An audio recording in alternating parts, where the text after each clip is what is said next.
کسی دور دراز سلطنت میں ایک ایسا بادشاہ حکومت کرتا تھا جس کا نام شہریار اعظم تھا۔ اس کی سلطنت وسیع خزانے بھرپور اور فوج طاقتور تھی، مگر اس کے دل میں ایک عجیب سی بے چینی ہمیشہ رہتی تھی۔ وہ اکثر اپنے محل کی بلند فصیل پر کھڑا ہو کر دور پہاڑوں کی طرف دیکھتا رہتا جیسے کسی راز کی تلاش میں ہو۔ اسی سلطنت کے ایک کونے میں پہاڑوں کے دامن میں ایک چھوٹا سا گاؤں تھا، گاؤں آہن پور۔ یہ گاؤں اپنے لوہار کی وجہ سے مشہور تھا۔ لوہار کا نام تھا رحمت دین۔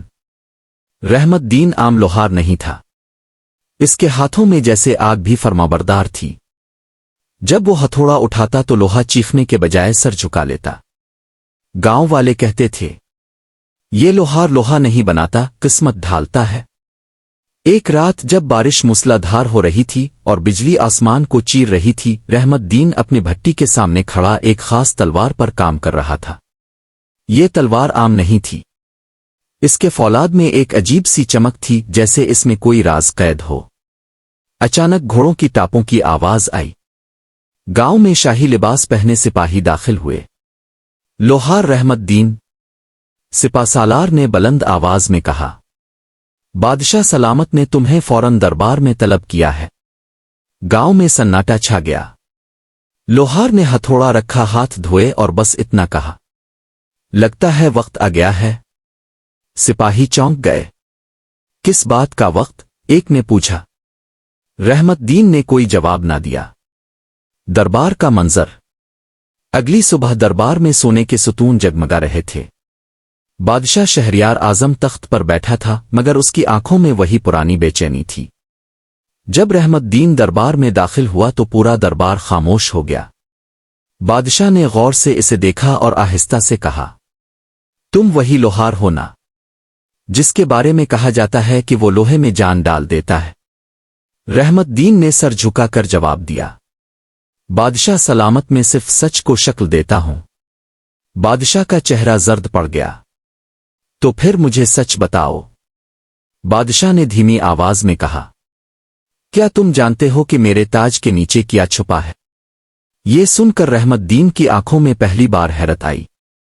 اس نے نظریں اٹھا کر بادشاہ کو دیکھا اور کہا، اگر میں نے سچ بتا دیا تو تخت ہل جائے گا اور سلطنت کا رخ بدل جائے گا۔ دربار میں کیسر پیسر شروع ہو گئی۔ بادشاہ اٹھ کھڑا ہوا، مجھے سچ چاہیے، چاہے اس کی۔ رحمت دین نے گہری سانس لی اور بولا، پھر مجھے ایک رات، ایک بھٹی اور اب کا تاج چاہیے۔ اسی لمحے آسمان پر گرج چمکی اور کہانی ایک نئے موڑ پر پہنچ گئی۔ رات کا وقت تھا۔ محل کے پچھلے حصے میں ایک پرانی بھٹی جل رہی تھی، وہی بھٹی جو برسوں سے استعمال میں نہیں آئی تھی۔ شعلے آسمان کی طرف لپک رہے تھے جیسے کسی فیصلے کے منتظر ہوں۔ بادشاہ شہریار اعظم خود سادہ لباس میں کھڑا تھا۔ اس کے ہاتھ میں اپنا شاہی تاج تھا۔ سامنے رحمت دین خاموشی سے بھٹی میں آگ تیز کر رہا تھا۔ یاد رکھو لوہار، بادشاہ نے سخت لہجے میں کہا، اگر تم نے دھوکہ دیا تو تمہارا انجام۔ رحمت دین نے ہتھوڑا زمین پر رکھا اور پہلی بار سیدھی نظر بادشاہ کی آنکھوں میں ڈالی۔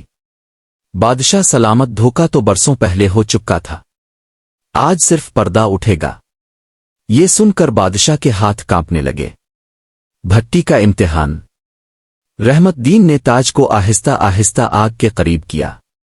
جیسے ہی تاج شولوں کے پاس آیا، ایک عجیب سی آواز گونجی، چننا الفلفک۔ تاج کا اندرونی حصہ سرخ ہونے لگا۔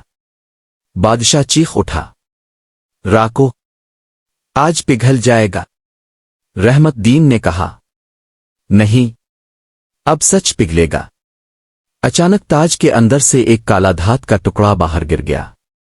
اس پر عجیب نشان کندہ تھے، وہی نشان جو صدیوں پہلے بادشاہوں کے قاتل گروہ کا ہوتا تھا۔ بادشاہ پیچھے ہٹ گیا۔ یہ ناممکن ہے، رحمت دین نے آہستہ آواز میں کہا، آپ کے والد نے تخت حاصل کرنے کے لیے اپنے ہی بھائی کو قتل کیا تھا، اور اس جرم کو چھپانے کے لیے اس قاتل گروہ کی نشانی تاج میں چھپوا دی تھی۔ یہ تاج حکومت کی علامت نہیں، خون کی گواہی ہے۔ لوہار کا اصل چہرہ۔